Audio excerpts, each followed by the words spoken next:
Math 1332, Chapter 2, Set Theory, Section 2.1, Introduction to Set Theory, Video 8, Finite and Infinite Sets. I think this is a concept that most people have a pretty intuitive grasp of, but in math, it's important to define things rigorously and objectively and not define them based on a sense of feeling. And I got an idea. It's got to be something that is, well defined. So how can we define a finite set and an infinite set? And by the way, the word is finite, not finite. I know that, I know that this is pronounced infinite, but this is pronounced finite. So two long I sounds, no long I sounds, but I digress. A finite set, well, let's say that you started counting the number of objects in a finite set.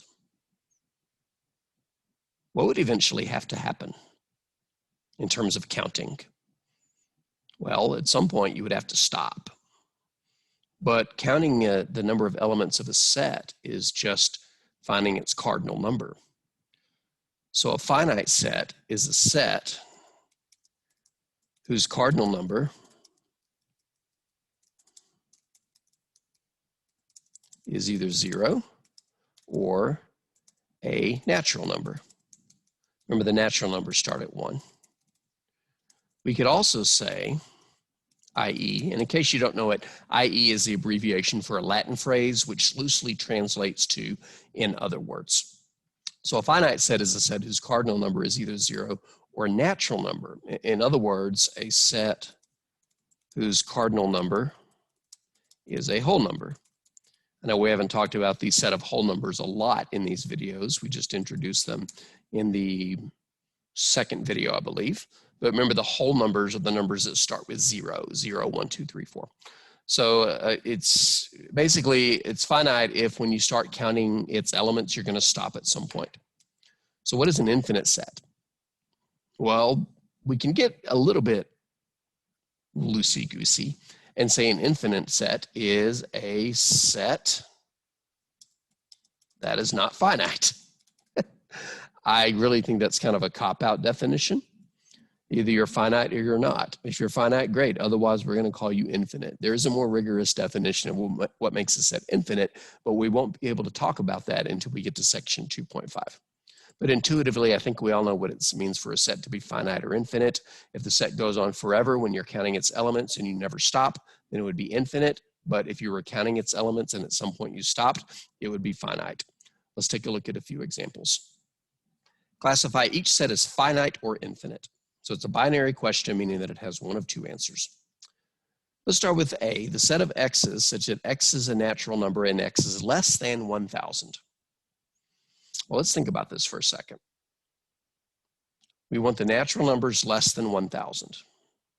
That's a lot of numbers. But if we were counting them, would we eventually stop? Yes. Let's start counting them. Natural numbers start with 1. 1, 2, 3, 4. Now's a good time for some verbal ellipses. Where would we stop counting if our set contains all the natural numbers less than 1,000? 997, 998, 999, and we would stop. This set is finite. And not only is it finite, we actually know its cardinality. Finite because the cardinality of A, actually we don't have a name for this set, so we'll just call it A. Cardinality of A is 999. I didn't list them all out, but if I did, I would start with 1 and end with 999. So the cardinality is a natural number, which by definition makes it a finite set. All right, let's take a look at B. We'll call this set B. Call it anything we want. B is the set of x's such that x is a natural number and x is greater than 5. So what do you think? If I said open up a set and list all the numbers greater than 5, all the natural numbers greater than 5, how many elements would be in that set? Well, first off, what elements would be in that set? Well, the first natural number greater than 5 is 6, and then 7, and then 8, and then 9, and then 10. How long would this go on? Forever.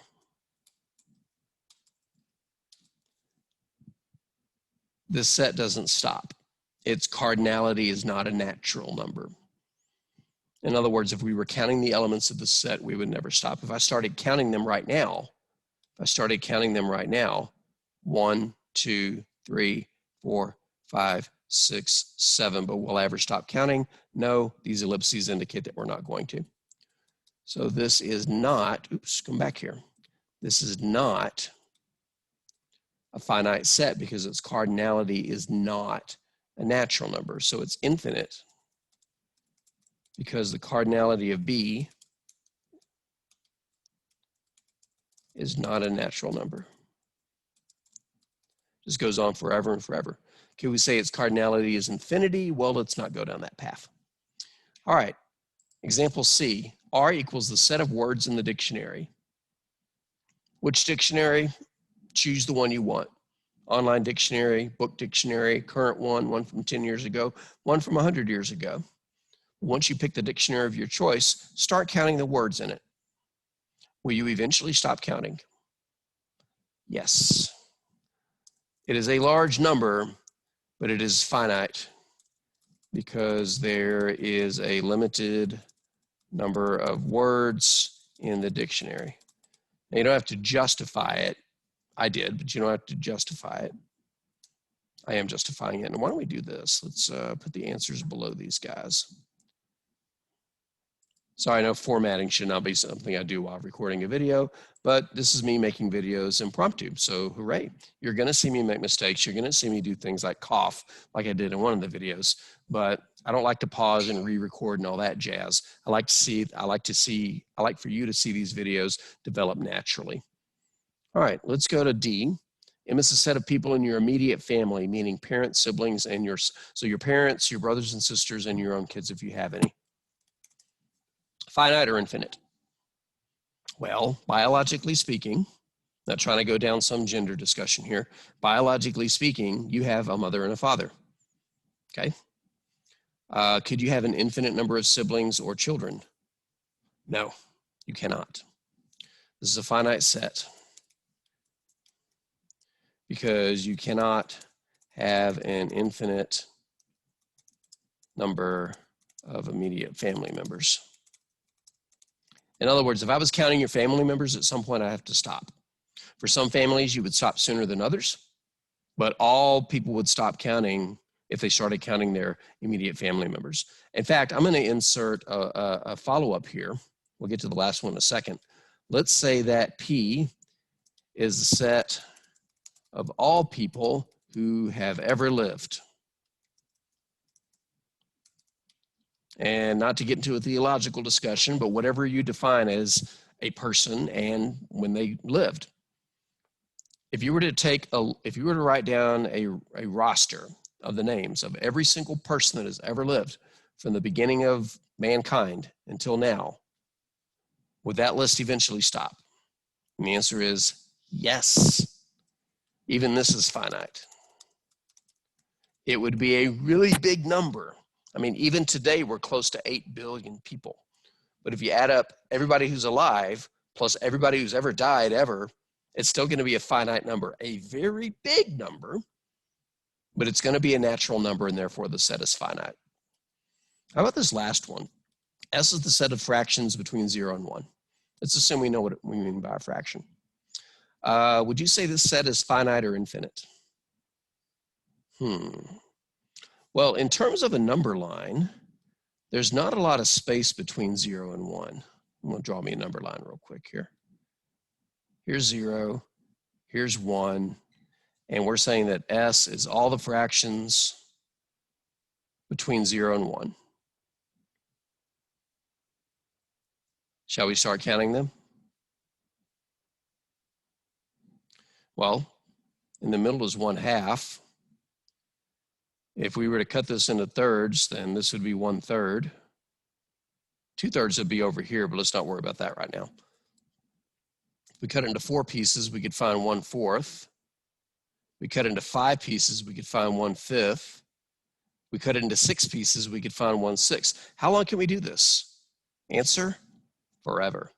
And we're not even picking up all the fractions when I just write these, because we're missing fractions like 2/3 or 3/4 or 4/5 or 3/5, which would be over here somewhere, I believe. Actually, it'd be to the left, 2/3.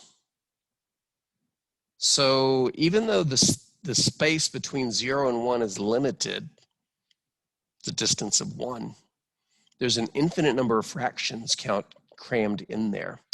This is an infinite set, even though there's not much space between 0 and 1.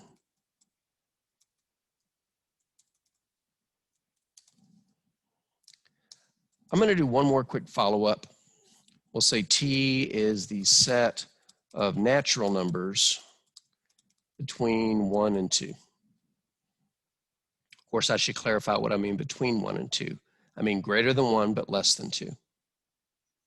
So in other words, the set of all x's such that x is a natural number, x is greater than 1, and x is less than 2. So not including 1 and 2. Are there any natural numbers between 1 and 2? The answer is no. There are fractions between 1 and 2, but there are no natural numbers between 1 and 2. So is this a finite set or an infinite set? It's a finite set because the cardinality of T is 0. There are no natural numbers between 1 and 2, no natural numbers that are simultaneously greater than 1 but less than 2. But like I said earlier, I think the concept of finite and infinite is pretty straightforward. Loosely speaking, a set is finite if when you started counting its elements, you would stop at some point. Otherwise, it's infinite.